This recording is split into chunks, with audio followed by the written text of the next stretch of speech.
Hi, I'm Kaylee Dunn and this is my presentation on health promotion. The main focus of current health promotion models is empowerment, giving individuals control to improve their own health.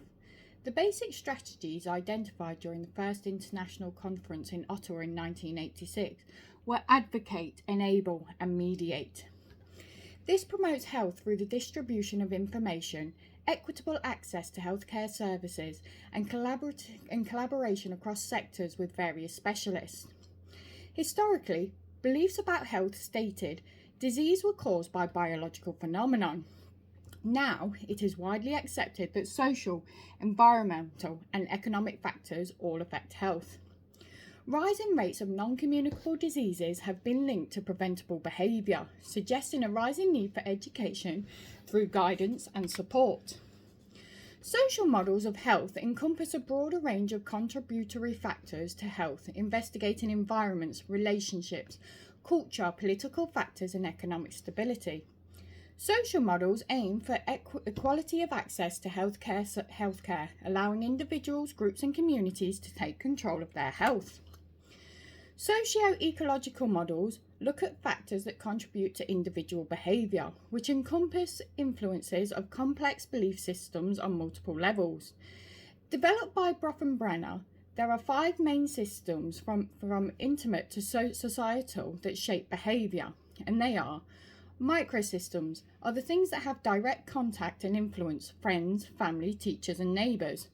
They have constant and prolonged contact, shaping ideas, beliefs, and behaviours, and this influence is shared both ways. Mesosystems are indirect impacts through communications between individuals in the microsystems, how these experiences impact other factors. Instances of withdrawal from people and groups fall under this category. Exosystems does not require the individual to operate, but influence the individual by existing within them. These are things like education, religious organisations, and workplaces. Macrosystems focus on overall community accessibility and connectedness. In countries that are still developing, this has a significant impact. The chronosystem influences the environmental changes on major and personal transitions, ranging from pandemics to divorce, climate change, and economic cycles throughout life. The health belief model is a psychological framework that focuses on individuals' beliefs and attitudes to predict and explain health-related behaviours, suggesting that before a person takes action, they weigh up the perceived threat and the potential benefits.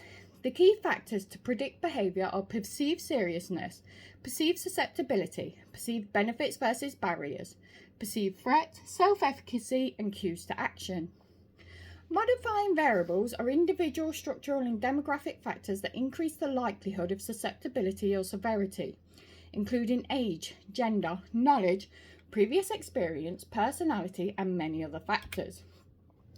The social cognitive theory, developed by Albert Bandura, indicates that behaviour is learned through observation and conditioning, placing direct links between individual behaviour and environment, with the interactions being internal, thinking and processing, shaping self-efficacy, as well as external, rewards and reinforcements. An individual can witness a person's actions and the consequences, then use this information for future experiences. The trans-theoretical theory has 6 progressive phases known as stages of change. The current phase an individual is in will determine their likelihood of adopting healthier behaviours. Pre-contemplation, an individual has no intention to change within the next 6 months. Reasoning behind could be lack of knowledge, previous experience or failure, lack of access, or self-image issues, and etc. Preconceived ideas class these individuals as unmotivated, non-adherent, ignorant, and resistant. Arguments arise if a lack of desire stems from individual views and beliefs or from programme and campaign shortfalls lacking inclusivity. Contemplation. Individuals are considering change within the next 6 months. Individuals appear more informed regarding the benefits of change and potential problems with their current behaviour and the complications that may arise. However, people can remain in this phase for long periods of time due to weighing up the pros and cons. They are not receptive to immediate action or change programs. Determination or preparation. Individuals intend to take action towards change in the next month. Usually, some previous effort or attempt may have occurred in the last year that align with their future goals, and they are ready for action programs. Action. Observable change that has occurred within the last 6 months, such as more exercise. An individual is classed as taking action when they have reduced their risk of future disease.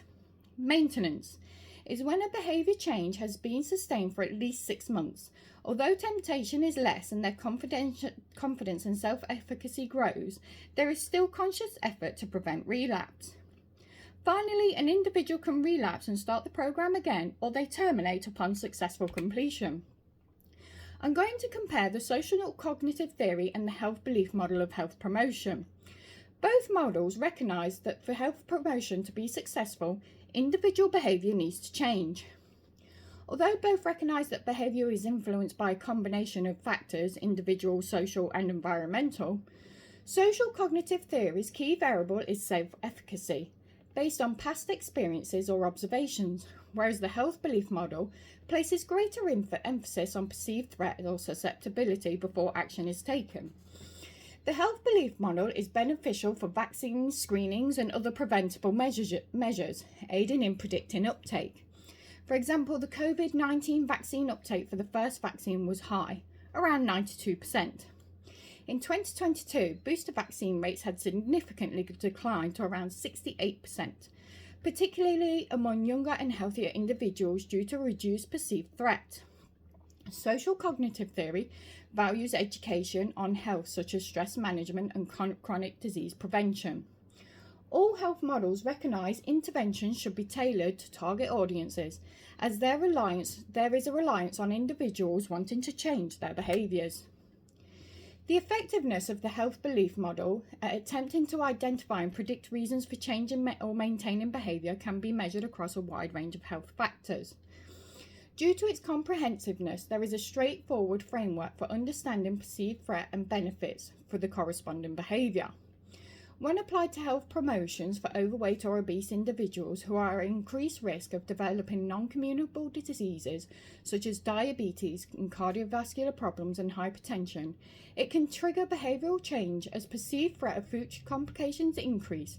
There are cues to action as benefits outweigh the barriers, reducing health risks. Studies have shown that social pressure such as parties and holidays are the greatest barriers that interrupt balanced diet practices. There is some concern with the model as it places its emphasis on individuals' ability to access and make decisions with little influence from other external factors such as cultural influences and social constraints, which restrict predictability, oversimplifying complex concepts such as human behaviour and thought processes. Due to heavy scrutiny from other professionals, self-efficacy was added to this model at a later date, but this still does not address all complexities. The lack of emotional motivation behind decision-making in the model relies on individuals making rational decisions at all times, which is an unrealistic expectation of humans. Some research shows that this model has low predictive success, landing between 20 to 40% accuracy. Social cognitive theory develops interventions to promote health-enhancing behaviours within a framework that understands behaviours in the terms of self-efficacy, offering advice and guidance to individuals to increase this. A high percentage of premature deaths could be caused by individual behaviours increasing the risk of non-communicable diseases, such as instances of cardiovascular disease. Social cognitive theory recognises the importance of modelling behaviours and social support, advocating for groups within the community, for example Weight Watcher groups, to promote healthy eating and movement habits. In this way, the community builds stronger foundations and encouragement to change. The main challenge of this theory is its broadness, meaning that it has been criticised for being too loose with many theories affecting behaviour rather than being clearly defined, reducing understanding and utilisation. There is difficulty with testing and observing the theory properly, as not all learning is direct and it is unclear what elements impact individual thought processes, meaning this theory is unmeasurable. With emphasis being on environmental factors for learning, there is no consideration for biological or genetic factors. The Stop Smoking campaign began with scientists Richard Doll and Austin Hill identifying strong links between tobacco consumption and lung cancer, which was acknowledged in 1957 and was designed to reduce smoking among the population. Smoking affects almost every organ in the human body, reducing life expectancy by 10 years. The three main conditions caused by smoking are lung cancer, chronic obstructive pulmonary disease, and cardiovascular disease. Smoking doesn't only affect the user, but also those around them through secondhand smoke, including babies and children, which is dangerous because of its odourless and invisible properties. Reduction in smoking prevalence benefits public health, reducing hospital admissions and lowering healthcare costs associated with smoking-related diseases, which is an estimated $2.4 billion to the NHS and $17 billion per year socially.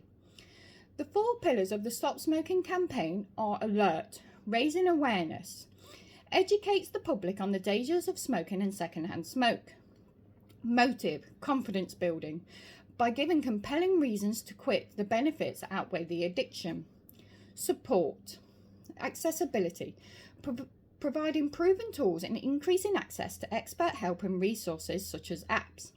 Sustain, long-term cessation, making habit changes permanent by supporting through withdrawals and temptations. The biggest aim in the Quit Smoking campaigns is to reduce the prevalence of smoking to less than 5% in the UK population by 2030. This initiative is called Smoke Free UK and was launched in 2022. To support this campaign, a bill was passed in April 2026 to prohibit the sale of cigarettes and vapes to the next generation, anyone born after January 1st, 2009. This bill supports the initiative Stop the Start, aimed to prevent young people from ever beginning the habit. 9 out of 10 smokers started before their 21st. Diagnosed cancers caused by smoking are at an all-time high, which could be prevented. When the government takes action through new legislations, there is a marked reduction in tobacco use. The government continues to expand smoke-free spaces. Initially, the incentive prevented smoking in indoor spaces and expanded to establish parameters around schools and healthcare facilities to protect the impressionable young from ever developing the habit. Empowering individuals to take advantage of resources such as NHS Quit Smoking app increases self-efficacy and quitting rates by 3 times, supporting long-term behaviour change. The app allows users to create personalised quitting plans and gain access to free resources that are aimed at adults prepared to take action. Shifting focus away from willpower alone has had a significant impact with incentives such as nicotine replacement therapy, which includes patches, gum and e-cigarettes. Medicines prescribed by health professionals block the effects of nicotine has on the brain, reducing the pleasure received when smoking. The dependency the brain has on nicotine to feel normal is the biggest barrier to quitting, but combining medications with other quitting resources increases success significantly. Stoptober, introduced in 2012, also gives community support consisting of a free app for the 28-day program, supportive emails to encourage healthy behaviour and advice and tips to resist cravings, encouraging sharing of progress and connection through reading success stories, the current trials and tribulations of participants, and more importantly, healthy alternatives. The community spirit is reinforced by the campaign slogan, "Together, we can do this." Stop Smoking campaigns have joined the Better Health campaign, which comes with both positives and negatives. Although it encompasses a more holistic approach to improving health outcomes across a wider range of behaviours, this can reduce the clarity of information for those seeking to improve a single behaviour. Specific messages can become diluted or lost in the noise regarding other health concerns and behaviours, making relevant information and support difficult to isolate, potentially reducing participation. Those with low self-efficacy and health literacy who may need urgent support may struggle, highlighting the importance of clear signposting, who to contact for support, and ease of access. Smoking prevalence in the UK continues to decline every year. 95% of quitters note positive changes to their health, including energy levels, breathing, and feeling healthier within as little as 2 weeks. This research has enabled campaigns with insight to educate users of the immediate benefits of quitting. Celebrity stories of ex-smokers reinforce the campaign and aid the spreading of the message of success and health benefits. Stoptober encourages mass quitting, strengthening community participation and supporting around 60% of smokers who want to quit but lack the belief in themselves to manage this alone. Since the launch of Stoptober, there have been 2.5 million attempts to quit smoking.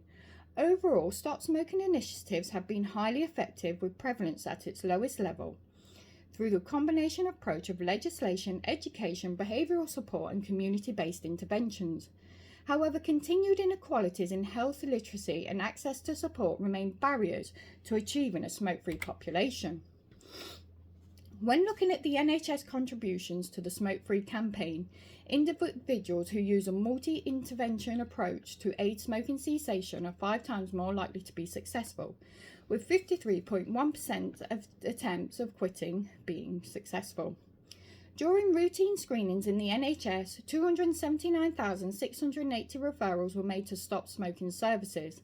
67.2% of these made an attempt to quit smoking following the support, and 52.3% reported successful cessation.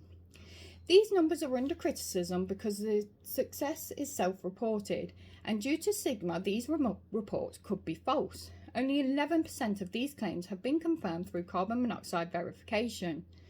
Preventative interventions for smoking cessation are considered highly cost-effective compared to the long-term financial burden of treating smoking-related diseases. Currently, the government has invested $280 million to reduce smoking prevalence in the UK and is planning an additional $97 million in funding to achieve the smoke-free UK goal by 2030. Reducing the prevalence of smoking by just 1% estimates a saving of public spending of $690 million per year, a huge return on investment. When assessing resource allocation, NHS digital resources are free and improve accessibility for many individuals, but this is conditional on having the ability to afford smartphones, being digitally literate and having internet access. Therefore, this may unintentionally create a disadvantage for lower socio-economic groups, where smoking prevalence remains disproportionately higher in deprived areas. Community pharmacy smoking cessation services aid in bridging the gap for those struggling with digital access. There has been criticism for access equity in more rural areas, with public transportation disparities, as access is referred from the beginning of a hospital cessation programme through routine screening. Some anti-smoking campaigns have been criticised for contributing to the stigmas associated with smoking addiction, which may discourage individuals from engaging with supporting services, particularly those experiencing social disadvantage or mental health challenges. Individuals in the most deprived areas of the UK are 4 times more likely to smoke. Lower economic standing through lower incomes and lower levels of employment could result in lower education, health and engagement with healthcare services due to lower self-esteem and efficacy. Agencies acknowledge the relationship and are investigating the underlying cause to maximise support and services for those who need it most.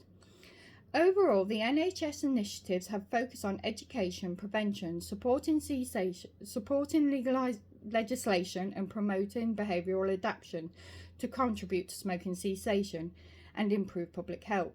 Continued socio-economic inequalities, stigma and disparities require targeted and inclusive interventions to ensure equality of support for the most at-risk population. Thank you.